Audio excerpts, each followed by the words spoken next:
Now on River Region Evening Edition. The Israel Prime Minister shares his opinions about why Obama's deal was a bad one. Governor Bruce Warner's budget cut proposal could lead to road concerns. And a scathing federal investigation concludes police officers in Ferguson, Missouri routinely discriminate against black people.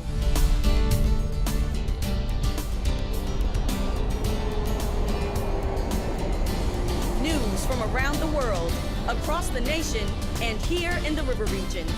This is the award-winning Student Newscast, coming to you live from Southern Illinois University.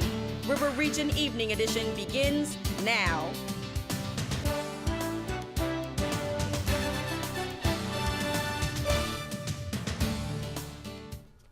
A Justice Department investigation has led to racial discrimination conclusion. Good evening, I'm Robin Tinker. And I'm Zach Barrett. The Justice Department charges that Ferguson, Missouri police routinely discriminate and use excessive force against black people. The federal investigation finds that blacks are 68% less likely to have their case dismissed by a judge. From April to September last year, 95% of people kept at the city jail for more than 2 days were black. The report finds direct evidence of racial bias among police officers. Learned after the scab was ripped off August 9th is that most people just weren't aware of how difficult it is for so many people in our region. The investigative report should be released as soon as Wednesday. First snow, then rain. Now more snow. Here's what it looked like today. The weather couldn't decide what it was doing, and chances are ahead that it could affect travel safety. People are dreading this next round of winter weather, saying the streets or sidewalks are just now back to normal after the snowstorm last week. Even those who are used to the snow are ready to see warmer temperatures in spring weather. We keep having iffy weather, like some days be raining, some days be snowing. Even though I'm from Chicago, like I just don't like the weather at all. This area is under a winter storm watch from 6 a.m. tomorrow until 6 a.m. on Thursday. Man, I was really enjoying those nicer temperatures too. It's a shame they're going to be going away, it sounds like. Yeah, I'm definitely upset about that. Here's Courtney Bunny with our first check on weather. Courtney?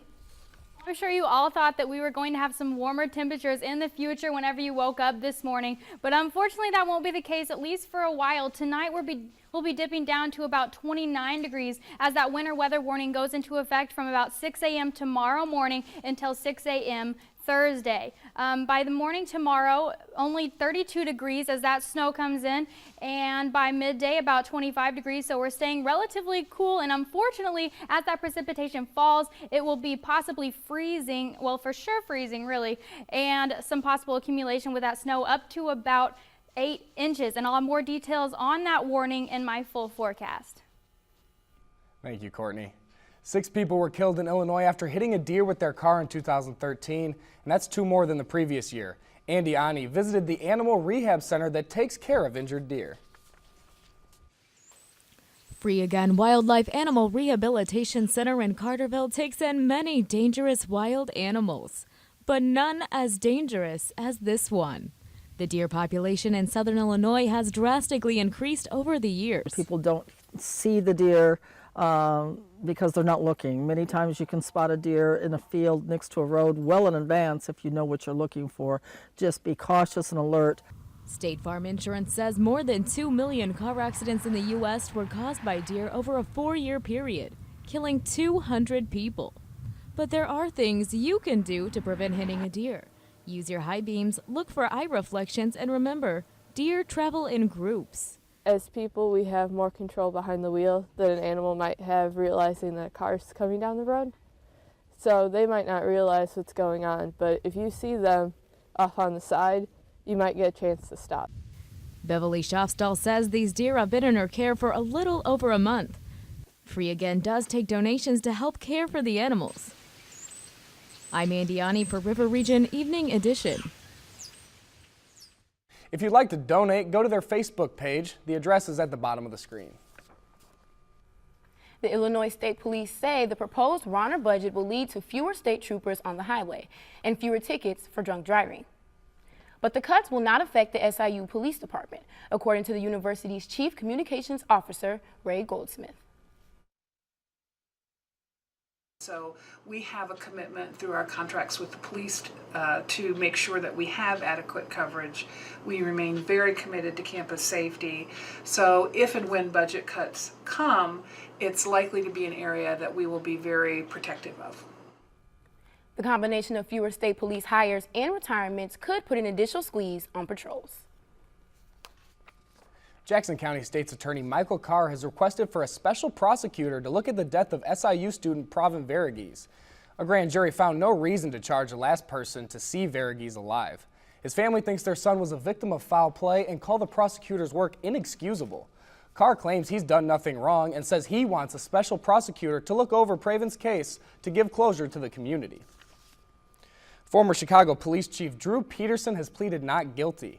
Peterson entered his plea in a Southern Illinois courtroom today. He was convicted of killing his third wife and suspected in his fourth wife's disappearance. The murder-for-hire charges were filed in Randolph County today. Carbondale residents may be seeing an increase in sales tax. And Hillary Clinton's being accused of breaking the rules while she was the Secretary of State.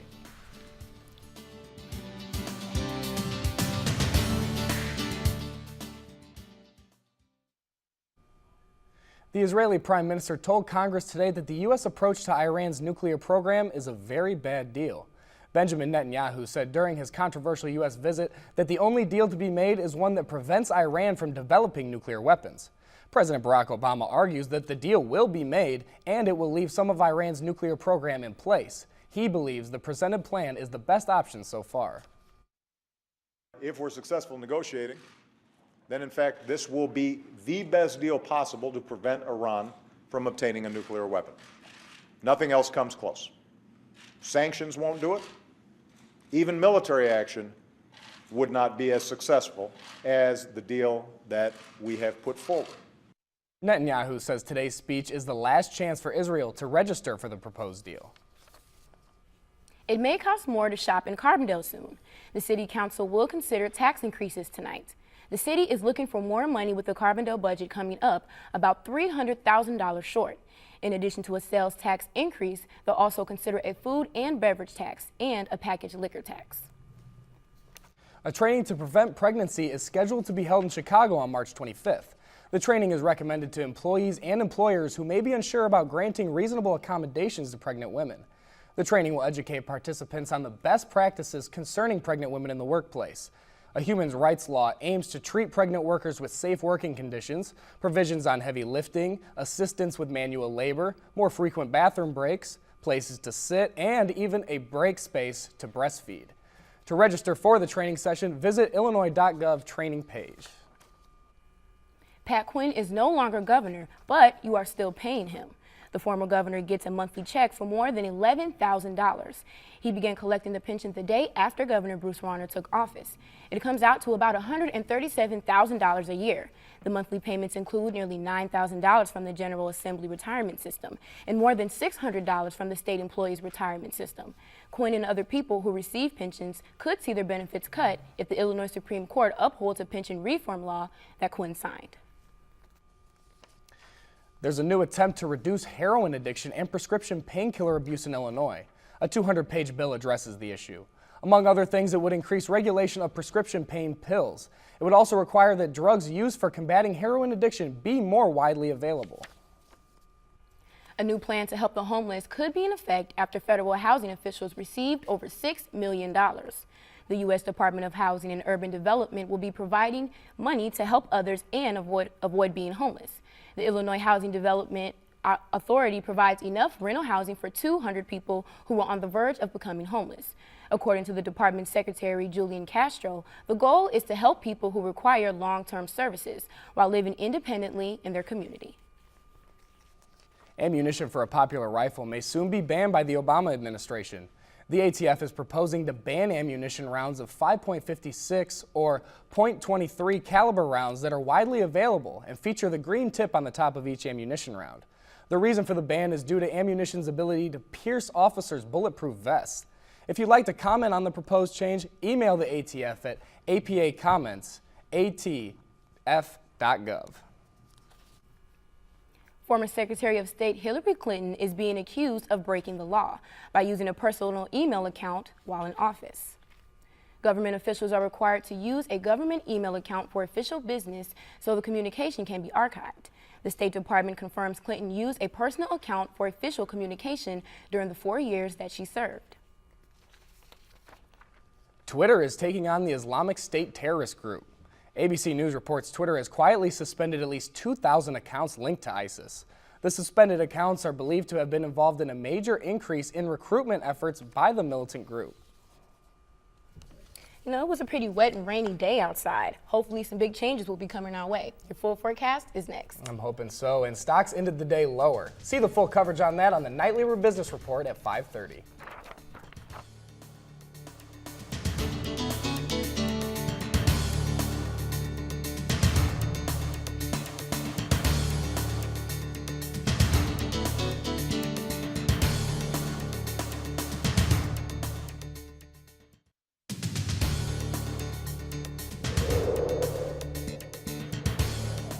Unfortunately, you'll be having to keep those snow boots on, or those rain boots on for that matter, throughout the next few days. We have some snow possible tonight into tomorrow and a cold front, but luckily a weekend warm up later on. If you're looking at some positivity in that forecast, we'll hopefully be getting up into about the mid to lower 40s by about Saturday or Sunday. So unfortunately, even though some of these nights will be dipping down, we'll still have an eventual warm up. Right now it's 46 degrees and continues to drop. As you can tell, I'm sure the humidity is very high as that accumulation continues. Nothing high earlier today as far as accumulation wise, but as those temperatures continue to dip, that snow will begin and that sleet, and unfortunately we'll be having to watch for some icy roads. The average high for today is about 51 degrees, so today we were at relatively close to it really, but unfortunately throughout the next few days we won't be around those averages. The average low 29, and we're right at that at about 29.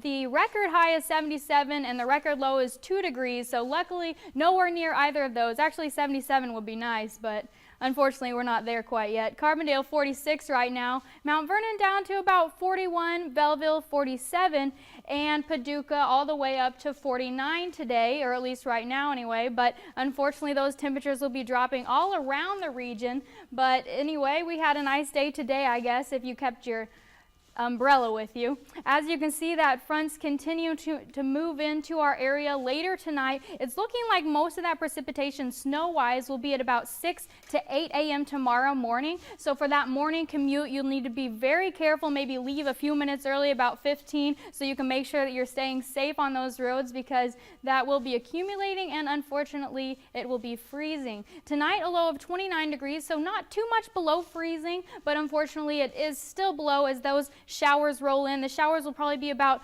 I want to say about half of an inch, so at least the rain won't be extremely significant. The winds out of the south-southwest at 15 miles per hour, and I'm sure you noticed today that those winds were relatively strong.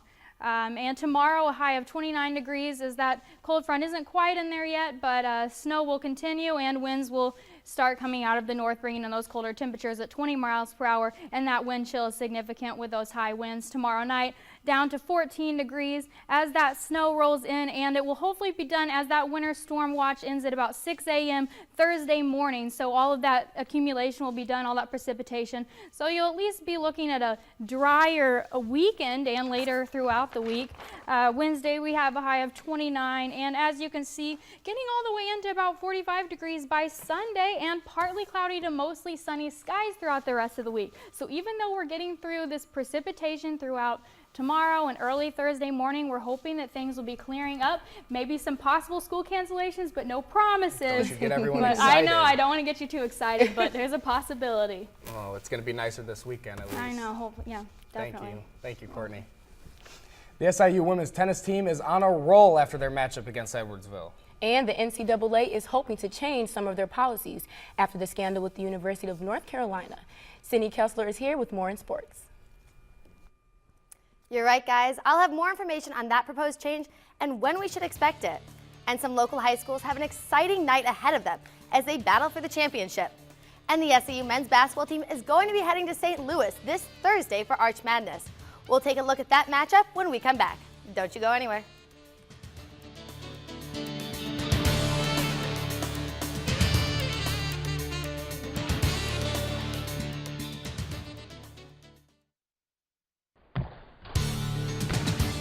And now the latest scores and highlights from across the River region. This is Evening Edition Sports. The SAU women's tennis team will be heading into this weekend's tournament with some confidence. The Dogs continued their hot streak, earning a 4-1 victory over Edwardsville yesterday. This brings the women up 5-6 overall record while maintaining an undefeated record at home. The Salukis opened up with strong performances in doubles, clinching wins at the number 1 and number 3 spot. 3 of the 4 singles matched also results in Salukis victories. After an exciting 3 matches in 4 days, the Dogs will take a quick break before their 8-match stretch at home this weekend. The women will be playing a doubleheader on Saturday against SEMO, followed by Lindsey Wilson. Postseason play begins for the Salukis this Thursday when the men's basketball team kicks off the Missouri Valley Conference Championship. SIU built up some momentum going into Arch Madness after defeating Drake this past Saturday. This was the final home and regular game of the season. Earlier this year, we sat down with head coach Barry Hinson to talk about his concerns going into the tournament. It's really hard to get those guys to really focus because they get kind of caught up in the Arch Madness. So that'll be the biggest challenge with our guys. You know, we'll get started off and they'll have to be like, okay, we're really going to have to focus today, and a little bit more so than what they've done. It'll be an eye-opening experience for them. SAU will be taking on the Missouri State Bears this Thursday at 6:05 p.m. at the Scott Trade Center in St. Louis. If the Salukis win Thursday, they will play number 1 ranked team in the MVC, Wichita State. That game will begin Friday afternoon at 12. The SAU men's basketball team recently received some encouraging news. Freshman forward Jordan Caroline was named to the Missouri Valley Conference All-Freshman team. Caroline is following a stream of already successful first-year players as the 5th freshman in the past 7 years to make the All-Freshman team. This past season, Caroline grabbed the most rebounds for SIU and averaged the second most points on the team with 9.6. SIU star shooting guard Anthony Bean was the last Saluki to earn a spot on the All-Freshman team. And along with honors Bean earned his freshman year, Bean also was named to the MVC's All-Second team earlier today. This is the first time since Randall Faulkner in the 2007-2008 season that a Saluki landed a spot on the All-Conference team back-to-back seasons. Local men's high school basketball teams will be competing tonight in the 3A regional semifinals. Centralia will take on Olney at 6, then Mount Vernon will face off with Effingham at 7:30. Both of those games will be played at Effingham High School. Carbondale will battle it out tonight when they play at Metropolis at 6, and Murfreesboro will go toe-to-toe with Marion at 7:30. Those 2 games will be played at Metropolis. The winner of each of those games will face off in the regional championship on Friday at 7 in Effingham and Metropolis. The NCAA wants to crack down on academic dishonesty of their student athletes. 20 different university presidents and athletic administrators formed a panel to redefine when the NCAA can investigate schools for academic cheating. According to the chairman of the NCAA Committee of Academics, Ohio University President Rod McDavis said the panel will have a proposed final bill this June. The NCAA hopes to vote on the bill in April of 2016. The group was formed after the scandal with the University of North Carolina's men's basketball team. And while some teams get taken down by illness, the Chicago Bulls have caught the injury bug. The team has lost to Derrick Rose to meniscus tear, Taj Gibson to a sprained ankle, and Paul Gasol has been fighting an illness. And now Jimmy Butler is injured. The leading scorer for the Bulls sprained a ligament in his left elbow in a matchup against the Los Angeles Clippers. Butler was trying to fight through a screen set as the Clippers center DeAndre Jordan, but didn't succeed.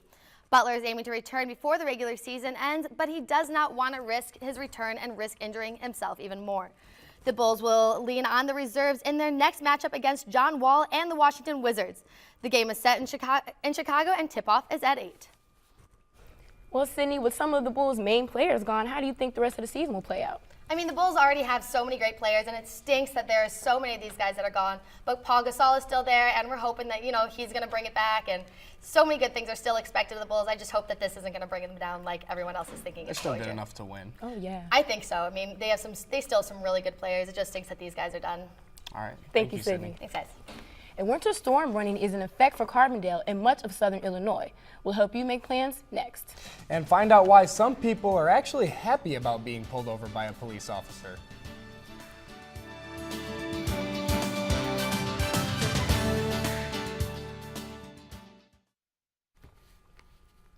Police in New Hampshire are on the lookout for good behavior.